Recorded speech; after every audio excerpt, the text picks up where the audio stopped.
புவனேஸ்வர் குமார் கிட்டத்தட்ட ஒரு லாஸ்ட் ஒரு 3-4 மேட்சாவே வந்து பாத்தீங்கன்னா செம்மையா போட்டுட்டு இருக்காருங்க.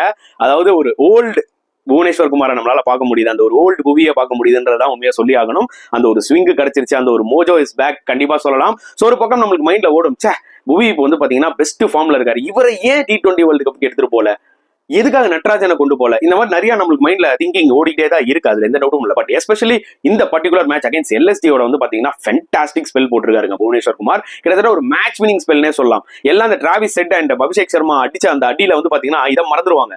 ஆனா நிஜமாவே மேட்சை செட் பண்ணதே புவனேஸ்வர் குமாரோட ஸ்பெல் தான். இமேஜின் பண்ணி பாருங்க, 4 overs 12 runs 2 wickets in T20 கேம்ல வந்து பாத்தீங்கன்னா ஃபேபுலஸ் பெர்ஃபார்மன்ஸ்ங்க. அதுவும் ஹைதராபாத் விக்கெட் வந்து பாத்தீங்கன்னா வந்து அந்த அளவுக்கு ஒன்றும் பெருசா போலிங் ட்ராக் மாதிரி இல்ல.